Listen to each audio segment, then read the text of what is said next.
안녕하세요, 남스비입니다. 오늘은 여러분들께서 궁금해하셨던 질문들을 모아서 Q&A 시간을 가져보도록 하겠습니다. 물론 저에 대한 Q&A는 아니고 상표 출원에 관한 Q&A가 될 거예요. 바로 본론으로 들어가도록 하겠습니다. 여러분들께서 가장 많이 궁금해하셨던 질문 1위는 뭐였냐면, 출원한 상표를 수정하고 싶어요. 아니면 지정상품을 바꾸고 싶어요.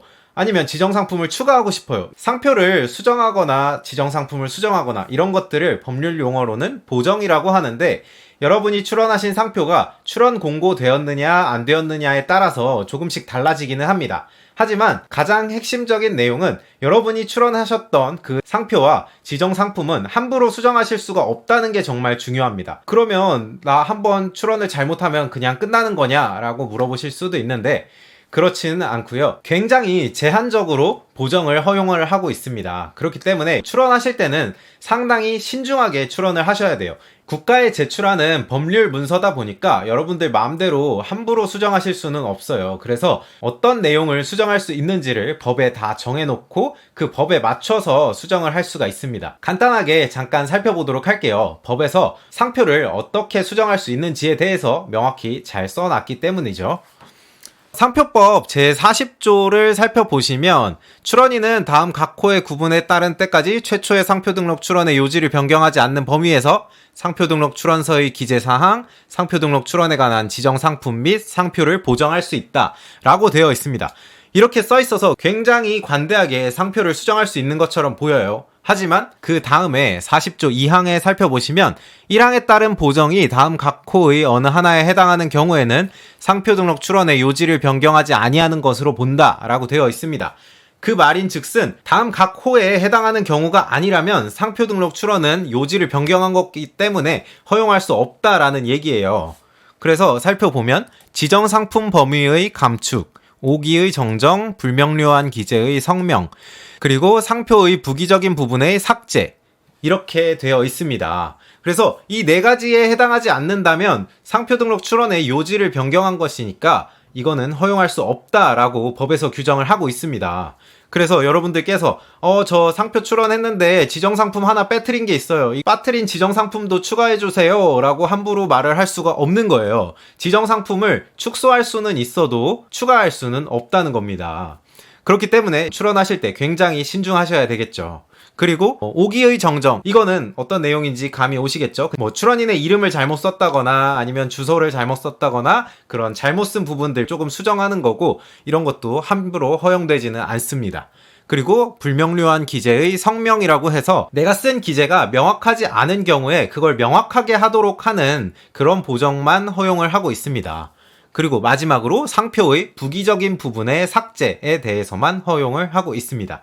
그렇기 때문에 제가 처음에 애플이라는 상표를 출원을 했는데 이걸 바나나로 바꾼다 그러면 당연히 안 되겠죠. 그리고 상표의 부기적인 부분의 삭제라고 해서 상표 모양이 이만큼이 있는데 그 구석진 데에다가 제가 뭐라고 작게 써놨어요. 이런 것들을 좀 불필요하다라고 해서 삭제하는 정도는 되지만, 전체적인 모양이 바뀐다거나 아니면 이름을 전혀 다른 이름으로 바꾼다거나 그런 것들은 절대 허용이 되지 않습니다. 그래서 상표를 출원하실 때는 굉장히 고민을 많이 하신 다음에 신중하게 출원을 하셔야 됩니다. 그리고 만약에 여러분께서 지정상품을 내가 추가를 하고 싶다, 내가 처음에 핸드폰에 대해서만 상표를 출원을 했는데 컴퓨터에 대해서도 상표를 출원을 하고 싶어요, 지정상품을 늘리고 싶어요 라고 하면, 방금 말씀드렸죠, 안 된다고? 그러면 어떻게 해야 될까요? 정답은 지정상품 추가 출원이라는 제도를 이용하시면 됩니다.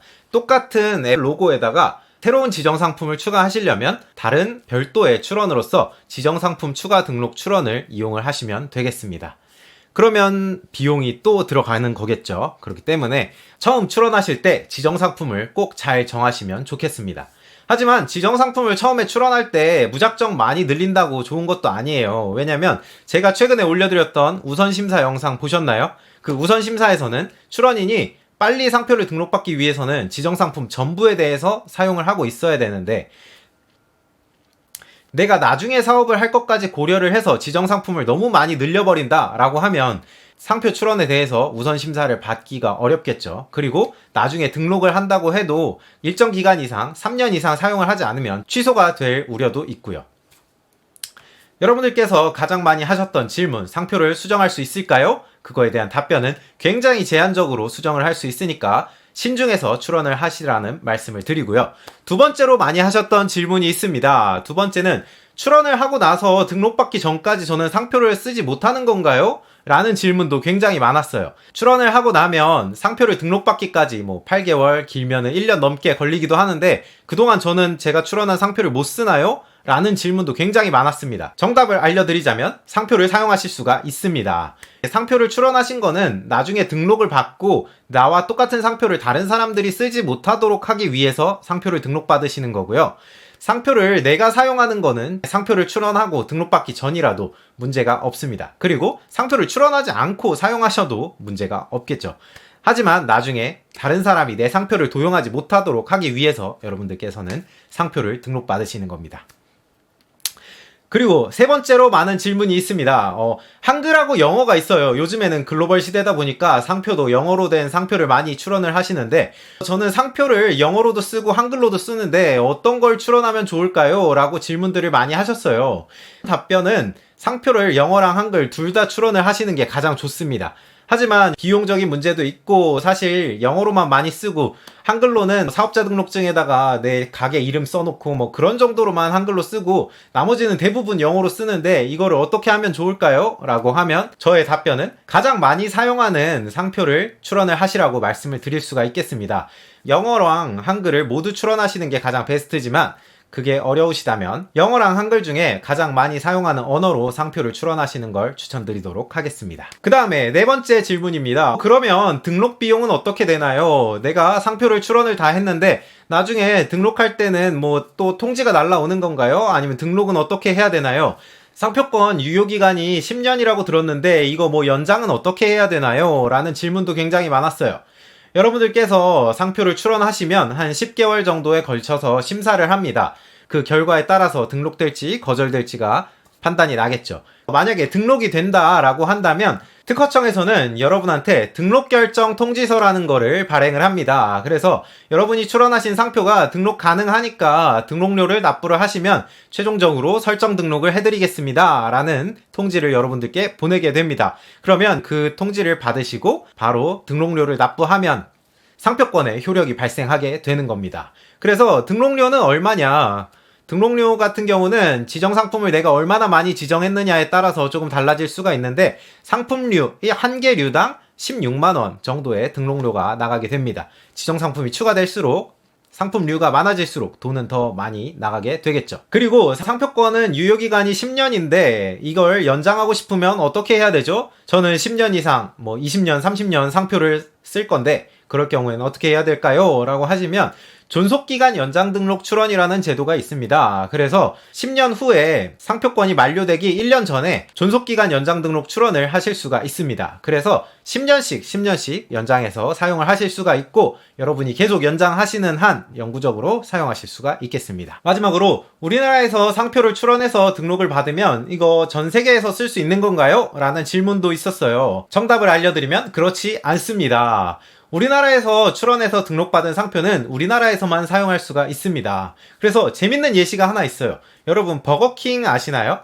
버거킹이 호주에서는 버거킹이라는 이름을 쓰지 못하고 헝그리잭이라는 이름으로 상표를 내서 사업을 하고 있습니다. 그 이유가 뭐냐면 버거킹은 미국에서 시작된 기업인데 호주에서 버거킹이라는 이름으로 상표를 등록받고 사용을 하려고 했더니 누군가 다른 사람이 먼저 버거킹이라는 용어를 쓰고 있는 거예요. 그렇기 때문에 버거킹은 호주에서는 버거킹이라는 이름을 쓰지 못하고 헝그리잭이라는 이름으로 와퍼를 팔고 있습니다.